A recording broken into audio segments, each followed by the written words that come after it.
Rabbi Boxed here from Temple Beth Shalom in Ocala, Florida. It's been a few weeks since my last podcast, but I was at camp for a couple of weeks, and it was a busy time. Um, I've been going to this particular camp, Camp Coleman, as a camper in the 80s, as a staff member in the 90s, 2000s, and then as a faculty member since 2013, obviously minus the COVID year. So I've been going there for a long time, and this year was probably the hottest summer that I can remember at camp. But not only that, it was the driest summer. I mean, I was up there for 14, 13 days, and it didn't rain. Well, it kind of rained a little bit one day, but it was hot and dry and dusty for the almost the entire time I was there. And my understanding is it rained very little at camp this summer. And Ocala, Florida, we also, I believe we've had less rain this year than we've had in years past. It's been very hot and dry and dusty.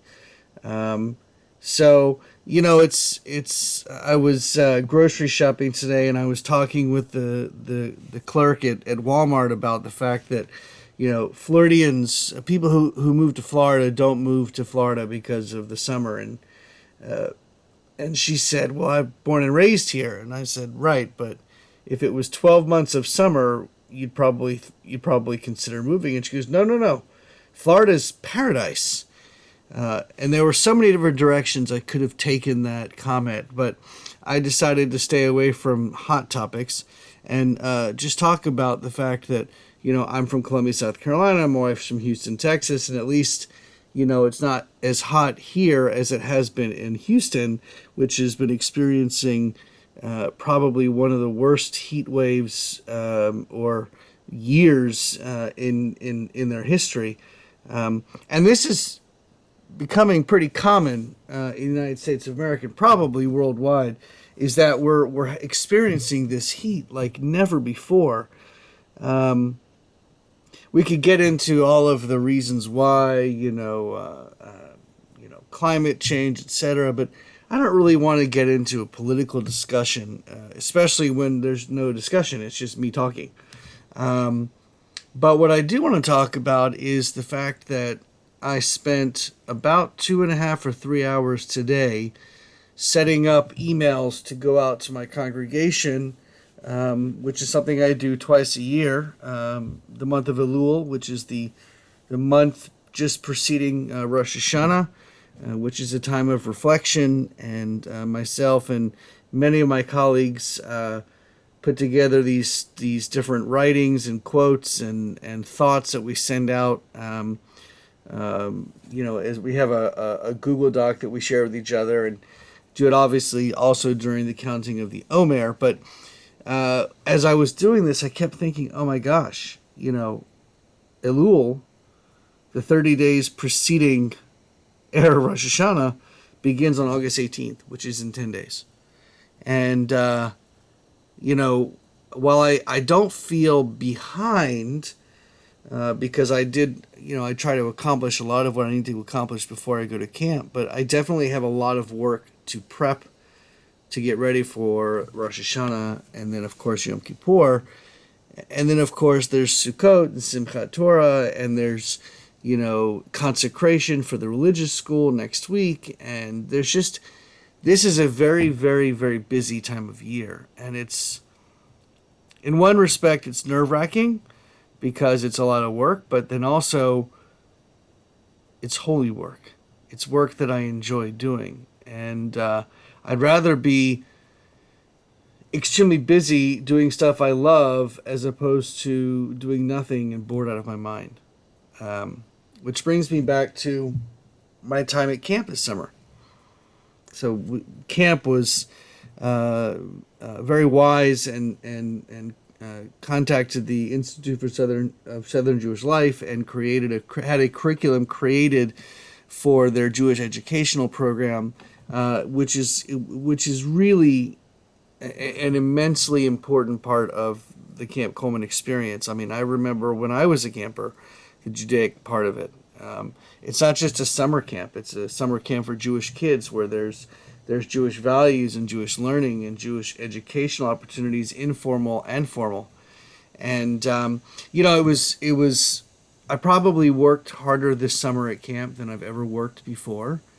And yes, I was exhausted almost every day, but it was such great work, and I got to spend a lot of time actually working with and teaching with colleagues and friends, which was tremendous. Because in the past, it's you go teach here, you go teach there, but now the way the curriculum is set up is that we all teach together, and it's really advantageous. And so I can't say enough about this particular the educational opportunities and experiences at Camp Coleman. And of course, I was there during Color War, which meant I spent a lot of time working with the kids. And you know, at 47 years old, I certainly can't do what I used to do when I was a counselor. Go to bed at 1 o'clock or 2 o'clock every night, get up at 7 o'clock in the morning, and then do it all over again. I can't do that like I used to. But you know what? It's great fun, and it's an amazing opportunity to be with what is really the future. And I know that's cliche, but it's true. And I just look at my own three kids. My oldest was a counselor in training, so she was at camp for 8+ weeks. My middle child was a 4-weeker for the first time, and my youngest was a 4-night camper. But then he came back up when we were there for 2 weeks. So, to be able to see Camp Coleman through the eyes of my kids, it's tremendous. It's kind of like people ask me sometimes on a different subject, how do you experience Israel differently because you've been so many times? And I say, you know what? When I take people to Israel, it's intentional, and I take people oftentimes who've never been before, so I get to experience Israel through their eyes, and it's kind of like seeing camp through my kids' eyes. It's almost like seeing camp for the first time, just like it's almost like seeing Israel for the first time when I go there, and I'm with people who've never been before. It's a tremendous experience.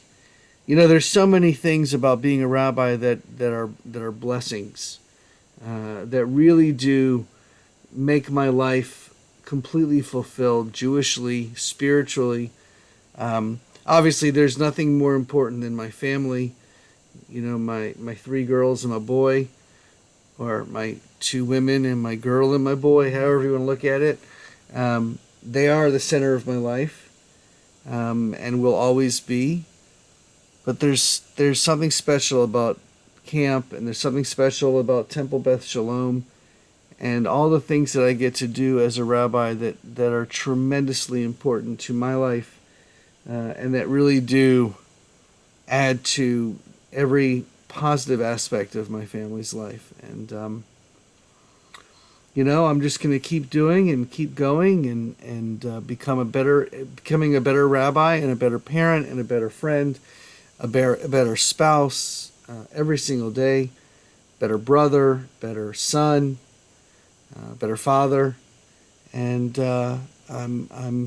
my life is a blessing. So as we come up to the month of Elul quickly, and we begin to sort of reflect on what's important and how we've learned and what we can do differently in the next year, I hope we can do so with open eyes, open hearts, and I hope that we can do this together. I look forward to what comes next in the days ahead, in the months ahead, the years ahead. So much more to do here in Ocala and in Florida, and it's good. So an early Shabbat Shalom.